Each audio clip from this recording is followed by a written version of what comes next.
자, 안녕하세요. 네. 자, 동영 모의고사, 저 목표는 만점인데, 여러분이 어떻게 보셨을려나 모르겠습니다. 일단 잔소리 없이 바로 들어갈게요. 자, 첫 번째 보시면 이거 당연히 맞아주셔야 되는 건 아시지? 학자들의 건강 개념이 올바르게 짝져진 거. 자, 외부 환경 변동에 대해서 내부 환경의 항상성, 이거는 기출문제로도 나왔었던 거 기억하실 거예요. 누구세요? 버나드죠? 버나드. 자, 근데 1번 윌손이라고 했으니까 틀렸습니다. 일단. 그 다음에 4번 건강, 불건강, 연속성 개념을 제시한 사람. 그러니까 우리 WHO의 반기를 든 사람이다라고 얘기를 했었을 겁니다. 누구냐면 던이죠. 던. 네, 버나드라고 했으니까 틀렸습니다. 자, 4번 유기체가 외부 환경 조건에 부단히 잘 적응해 나가는 상태. 누구세요? 윌리라는 사람이죠. 윌리. 자, 왈츠하고는 좀 다르다 그랬습니다. 자, 이거는 잘 적응하는 거니까 윌리. 자, 근데 던이라고 했으니까 틀렸고. 자, 라번의 각 개개인이 사회적인 역할과 임무를 효과적으로 수행할 수 있는, 결국 사회적인 역할 하면 꼭 이 사람 생각나셔야 된다고 했거든요. 누구냐면 팔슨이죠. 그래서 답은 4번이 해당이 되는 거고, 혹시 모르실까봐 유인물로는 가져왔습니다. 유인물을 보시면 다 써 있으니까 보시면 될 것 같고요.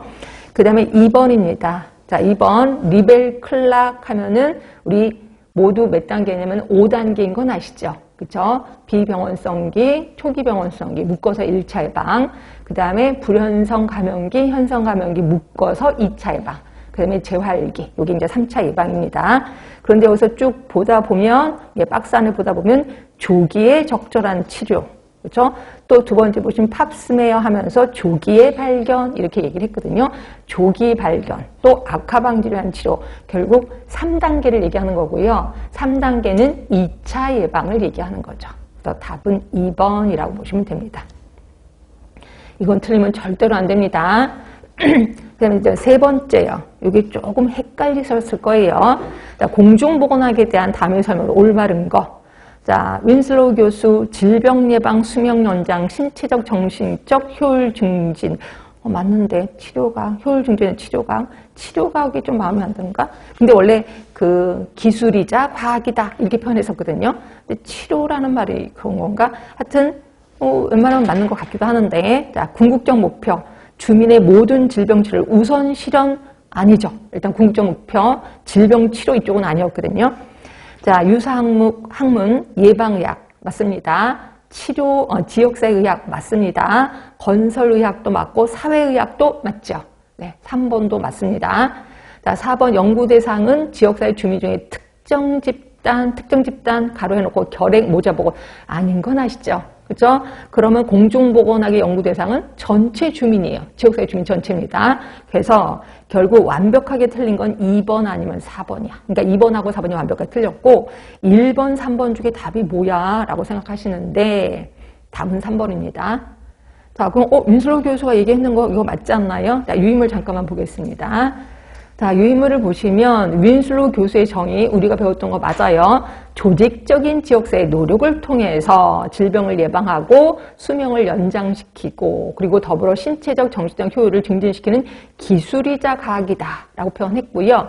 그리고 공중보건의 궁극적 목적을 보세요. 궁극적 목적을 보시면 여기에 조직적인 지역사회 노력 이런 말은 없어요. 그냥 질병 예방, 수명 연장, 신체적 정신적 건강의 효율의 증진이야. 그렇죠? 결국 아까 말한 치료 이런 것도 없습니다. 결국 1번은 아닌 거고 답은 유사 항목 똑같습니다. 사회의학, 예방의학, 건설의학, 지역사회의학, 포괄, 보건의학 똑같습니다. 연구 대상은 지역사회 전체 주민이고 진단 방법은 통계에 의해서 이루어진다. 알고 계실 거고 그래서 답은 3번. 그래서 조금 디테일한 눈을 가지셨다면 1번이 틀렸다는 건 느끼실 겁니다. 그렇죠? 그래서 답은 3번으로 갈게요. 자, 그 다음에 4번입니다. 비례 사망률이요. 자, 비례 사망률, 비례 사망 지수, 원인별 사망률 세 개는 좀 구분하자라고 표현했거든요. 자, 비례 사망 지수는 워낙 유명하죠. 사망자 수분의 50이 넘어서 죽은 사람의 수, 비례 사망 지수. 비례 사망률은 사망자 수분의 한 특성의 사망자 수를 비례 사망률이라고 표현했고, 원인별 사망률은 뭐 있었어요? 인구 수분의 한 특성의 사망자 수라고 표현했거든요. 하여튼 비례 사망률은 분모가 사망자 수여야 되는 건 아실 거야. 자, 가번에 보시면 인구 집단의 조사망률에 크게 영향을 받는다. 괜찮죠? 왜? 사망자 수가 분모에 속하니까. 자, 나번에 주어진 기간의 평균 인구에서 특정 원인에 의해 사망한 사람의 분율 읽어보다 보니까 뭐 생각나세요? 원인별 사망률이 생각나셔야지. 이게 원인별 사망률입니다. 비례 사망률이 아니라. 그래서 나번은 제외돼야 되고, 자, 다번 특정 원인 사망 위험을 비교하려는 목적으로 사용해서는 안 된다. 이게 뭔 소리야?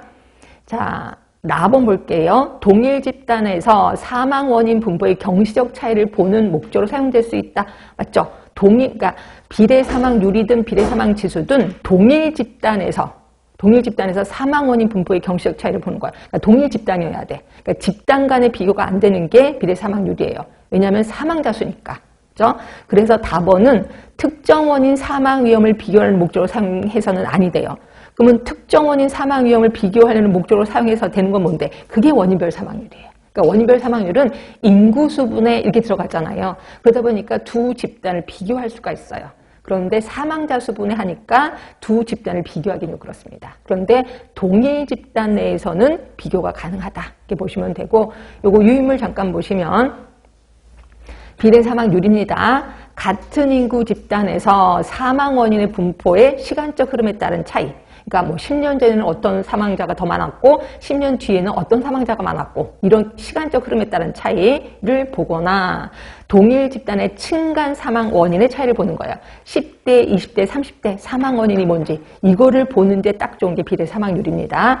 자, 결국 외우시는 게 좋습니다. 같은 인구 집단에서 시간적 흐름의 차이 또는 층간 사망 원인의 차이를 보는데 제일 유용한 지표가 비례 사망률.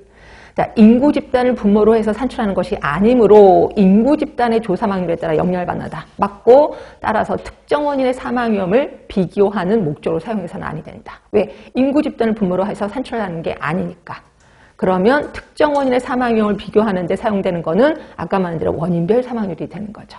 그래서 자, 4번의 답은 나번만 뺀 가다라가 답이 돼요. 답은 3번입니다. 그래서 이 3번은 조금 어렵긴 하지만 맞아주시는 게 좋습니다.